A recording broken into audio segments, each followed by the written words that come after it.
isang lalawigan ng Mindanao, may nakakubling abandonadong syudad na puno ng kasaysayan at ngayoy binabalot daw ng katahimikan at kababalaghan. Isa sa dahilan sa pagbagsak ng PCOP ay ang New People's Army. Para saan yan kuya? Pag protection? Kinuha na atang bestuhan to guys. Sobrang daming food. Nakaengkwentro ng mga militar ang ilang tauhan ng New People's Army sa Surigao del Sur.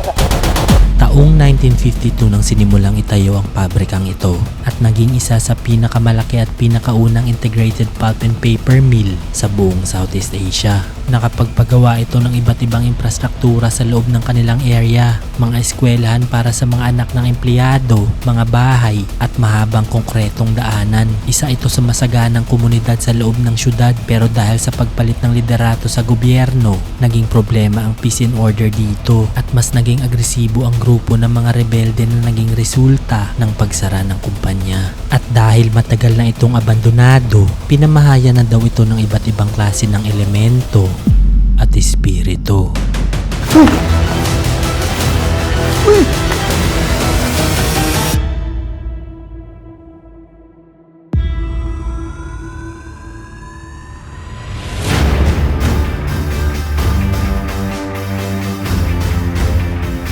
Para marating ang lokasyon, kailangan namin bumiyahe mula Thailand pabalik ng Pilipinas.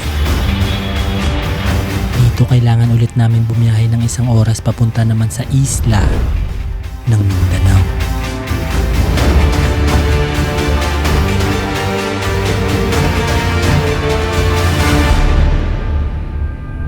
Pagdating, sinalubong kami ng mga taong nakilala natin sa social media at first time namin silang makita at makasama. Gumagawa din sila ng mga istorya na kakaiba at inimbitahan nila tayo dito, pero wala kaming kaalam-alam saan pupunta. Sa una, medyo kabado dahil sa mga naririnig naming negatibo patungkol sa Mindanao at mas lumala ang aming kaba dahil ang original na plano sa Davao lang kami pupunta. Pero pagkatapos ng mahabang oras sa daan ay mabibihag pala kami ng pambihirang kagandahan.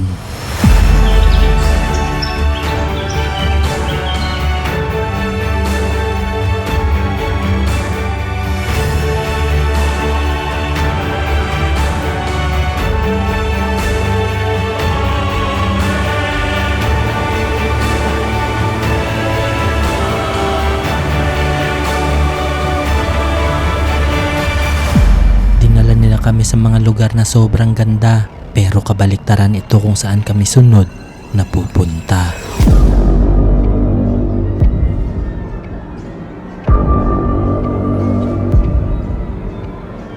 Halos wala nang natira sa dating pabrika, nagbagsakan na ang mga bubong at unti-unti nang nilalamon ng panahon.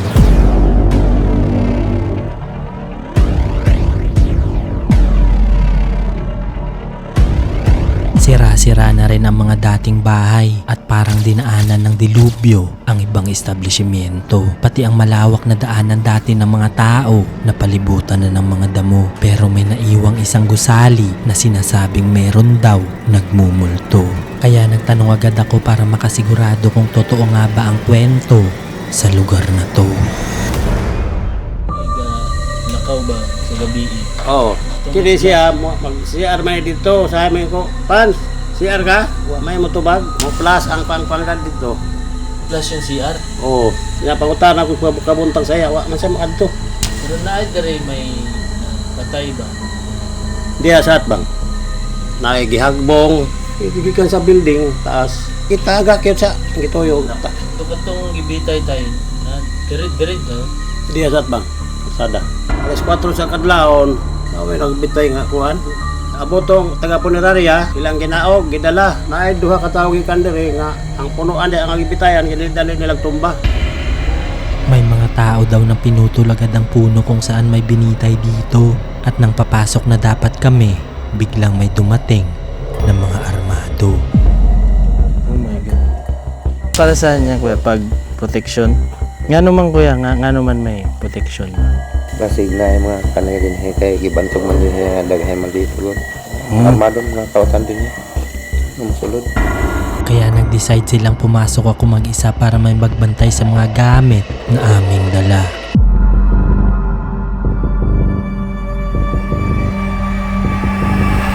So guys, nandito na ngayon tayo sa loob ng building. Meron ditong daanan pataas, yung hagdan. Tapos dito yung right side, ito yung left side. So dito merong elevator, sira-sira na rin. Pero medyo delikado kasi baka bigla yan malaglag eh. Kapansin-pansin ang kasaganahan nito dati kahit sira-sira na ang ibang parte. Sobrang daming gamit din ang naiwan pero sa basement banda, pinasok na ng tubig ulan.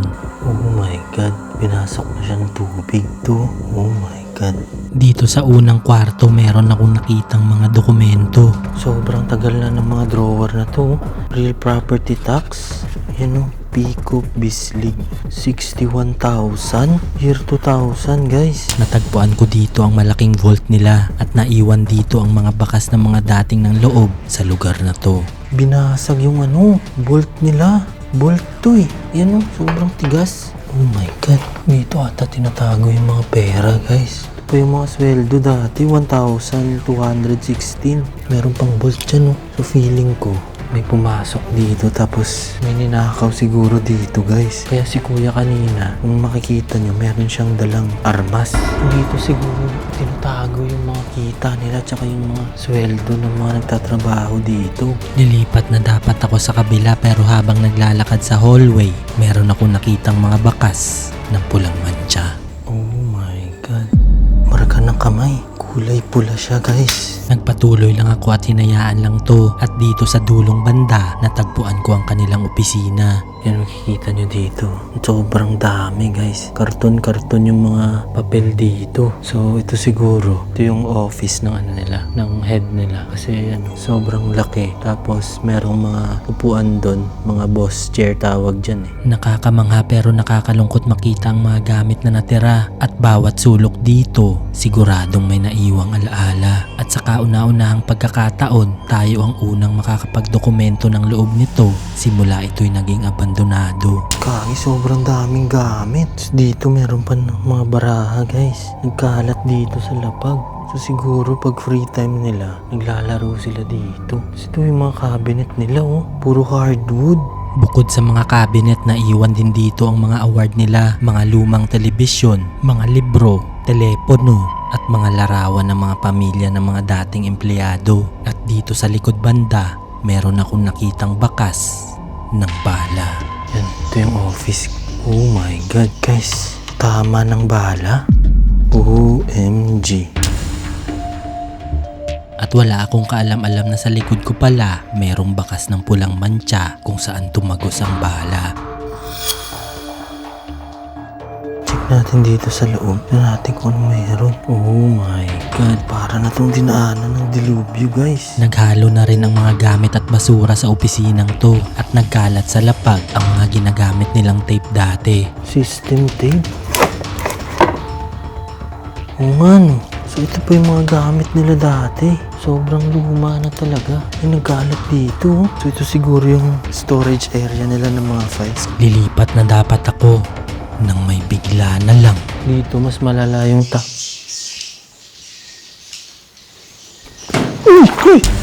Nagulat ako dahil may biglang dumaan na paniki sa uluhan ko. Pero mas nagulat ako sa nakita kong nakasulat dito.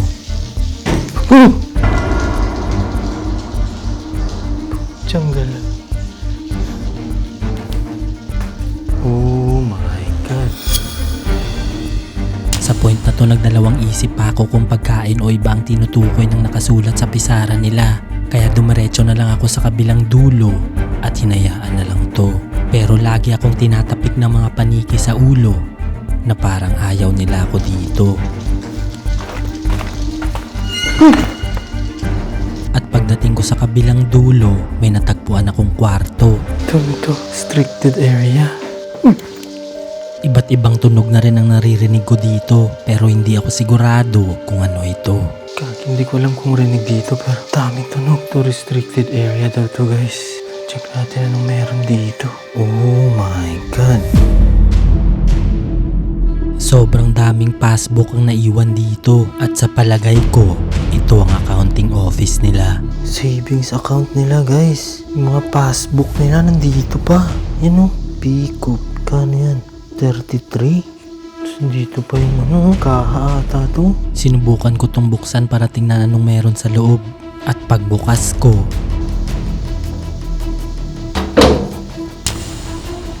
Oh my God, ang bigat. Grabe to. Ito yung bolt nila. Iwan dito. Wala nang laman. Aray, bigat. at sa harap lang ng opisinang to matatagpuan ang library nila. Grabe, ang daming gamit dito.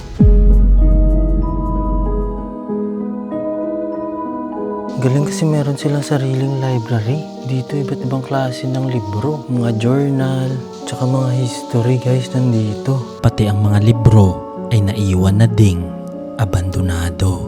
So guys, lipat na tayo ng second floor. Check natin kung anong meron dun. Kaya umakyat na ako sa sunod na palapag para tingnan ano pang meron dun. Ang dami nagkalat dito. Merong mga maleta. Siguro nilalagyan nila ng pera. Gaya sa mga blood control ngayon, nilalagay yung pera sa maleta. Yan, pero wala na siyang laman. Tapos dito, ito yung parang office nila. Sira-sira na din ang mga gamit sa opisinang to at habang nag-iikot meron akong napansin na kakaiba.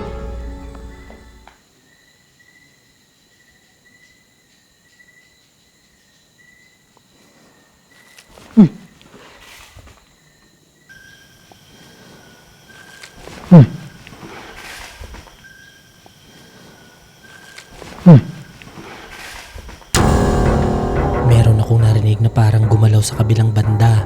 Opo? Hindi ito masyadong hagip ng kamera pero nung chinek ko sa dala kong cellphone, ito ang aking nakita. Putyang gala. Gumagalaw siya guys. Ito. Yan o. Di kita. Putyang gala. Ito. What the heck? Gumagalaw siya guys. Yun. Guys, gumagalaw. Dito na ako nagtaka dahil wala namang hangin at lahat ng bintana ay nakasara.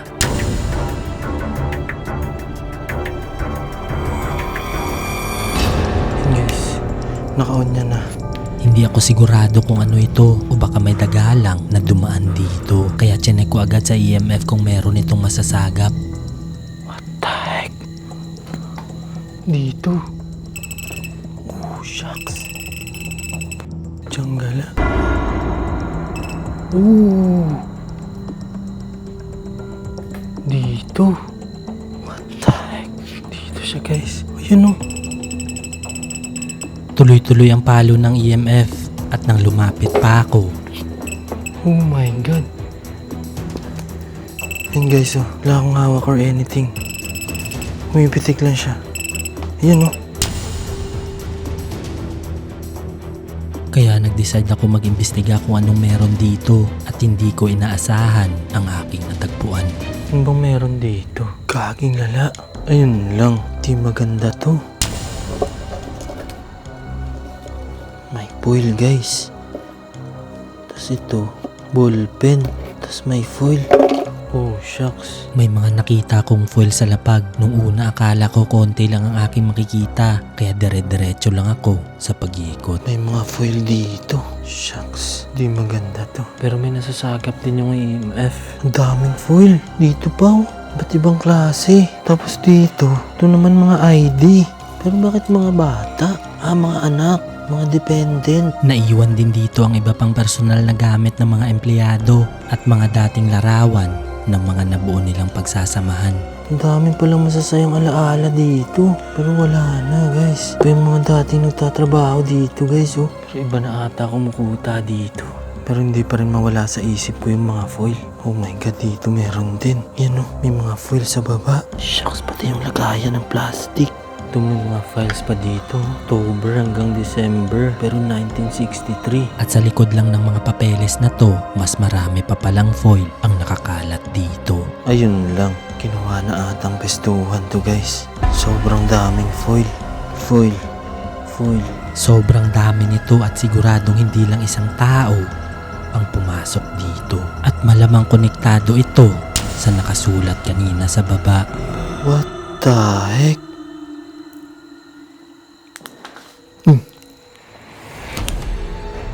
Iba't ibang tunog na rin ang naririnig ko kaya inalarma ko na agad ang aking mga kasama. Ang problema natin, hindi natin alam makakasalubong natin dito. It's either multo or baka masasamang loob.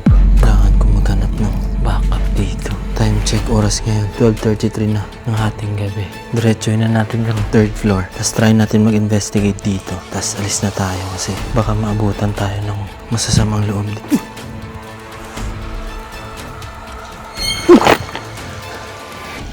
What the heck? Kaya nagmadali na ako dahil bukod sa paniki, sobrang dami ding foil dito sa hallway. Ang daming foil.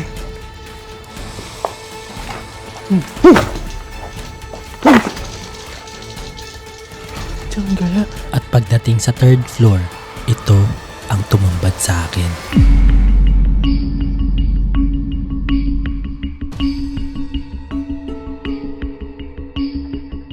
So, dito, nakablock na yung papunta sa rooftop. Tapos ito, meron pa siyang partition. Dami rin kalat dito, guys. Dito sa 3rd floor nagkalat na din ang mga gamit. Sira-sira na mga kisame. At dito malapit sa hagdan, natagpuan ko ang kanilang palikuran. Nagsitanggalan na rin ang ibang tiles nito at basag-basag na ang ibang inodoro. So, ito na yung elevator. Na-stuck na siya sa 3rd floor, guys. So, ito yung kanina sa baba. Andito din ang elevator nila na stuck na at kinakalawang na ang mga kable. Tapos yung loob niya, wala na. Sira na talaga, guys. At sa harap nito, matatagpuan ang iba pang opisina. May mga naiwan pang lumang appliances at mga gamit ng mga dating empleyado.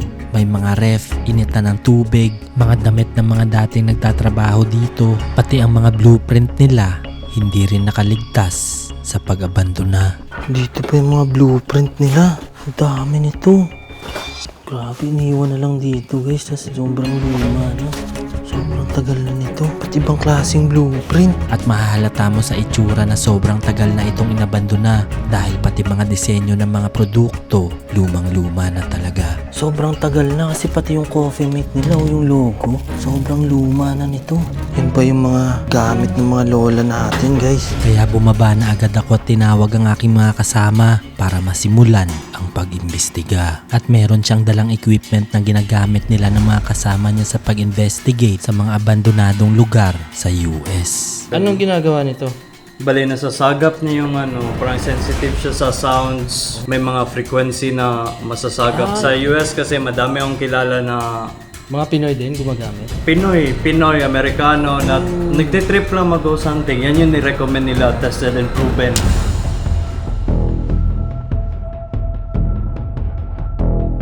Kaya nilagay na namin agad sa pwesto ang mga gamit at kamera. Pero hindi pa kami nag-uumpisa, ito na agad ang nangyari.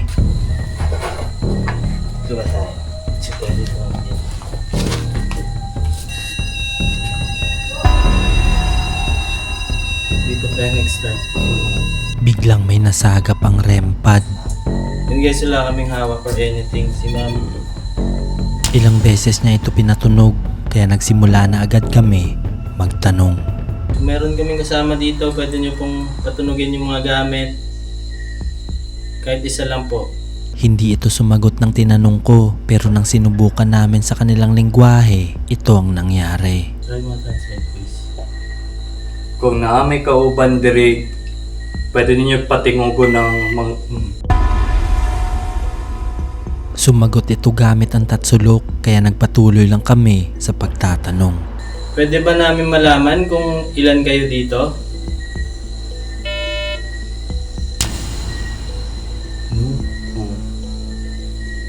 Oh my God. Try mo guys. Isaya? Oo. Nga naman dili mo kami, dili ko musugot. Nga dili man mo musugot kung para makabalumi kung pila man mo kabuok diri. Ayaw niyo ba malaman na marami kayo dito? Hindi ang sagot nito at parang nagpapahiwatig na ayaw nila kami dito dahil sa sumunod na tanong, iba na ang pinatunog nila. Pwede niyo po bang patunugin yung dead? Pwede niyo patung... Guys, narinig niya. Tingog sa likod. Oo, may lumakad. Meron kaming narinig ng mga yabag at maya-maya lang. Tik-tik. Ayun na naman.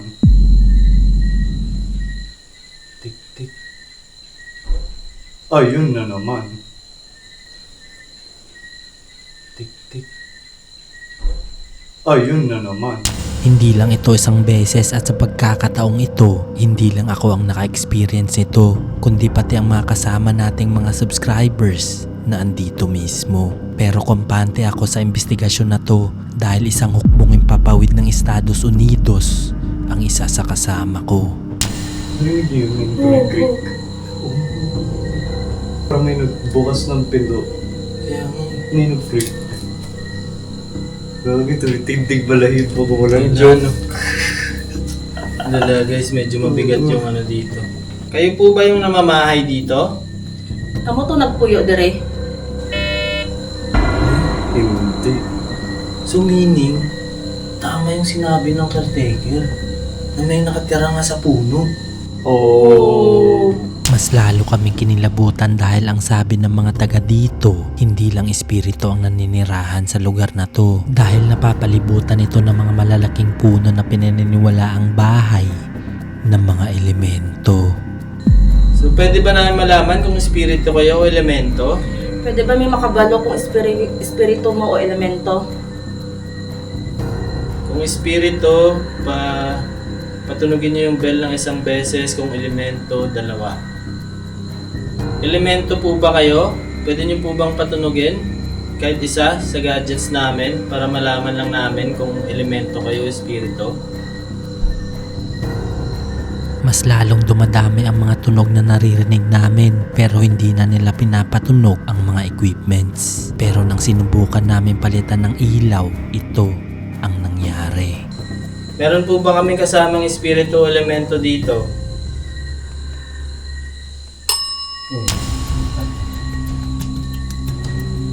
Bell nga. Pwede po ba namin malaman kung marami kayo o isa ka lang? Kung Yes. Ano, naglahi po ko. Elemento ba mo?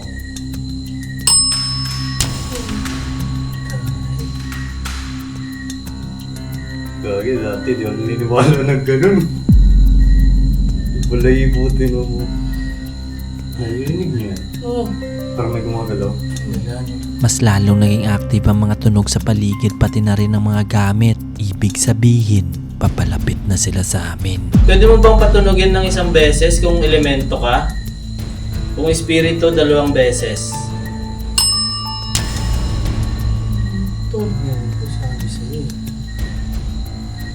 Pero hindi lang yung bell, may tumutunog din. Oo, doon. iba. Kayo din ba nagpapatunog ng mga naririnig namin dito? Kamu to madunggan na mo. And confirm. Tugma siya lahat. Puro oo ang sagot nito pero nang sinubukan namin kung pwede silang kausapin sa EVP at sa spirit box, ito ang kanilang sagot. Pwede ba namin kayong kausapin sa AVP? Pwede. Yes. Oh my God. Ayun. Ayaw dyan. Pwede sa spirit box? Kung oo, 1 beses. Kung hindi, 2. Dalawa. No din. Ayaw nito kausapin sa spirit box at sa EVP at nang sinubukan naming tanungin kung pwede silang ipagdasal, Gusto mo bang ipagdasal ka namin? Patunugin mo kung oo 1 beses. Kung hindi, ayaw. No. Kaya ayaw niya rin gamitin yung spirit box tsaka yung Bethel. Ay, yung EVP pala. ayaw nila makipag-usap at sa mga sumunod na tanong, ito ang nangyari. Kahit konting tanong lang po.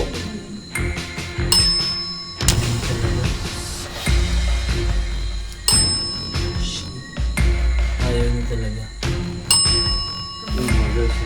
Ayaw mo po ba kami dito? Dili mo ka gusto nga nami dire.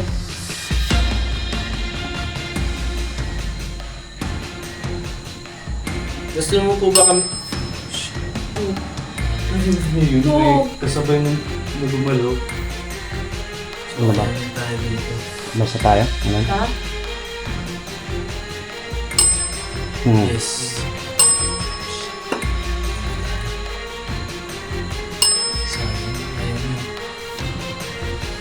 Po, maraming salamat po. Alis na po kami. Maraming salamat sa pag-communicate.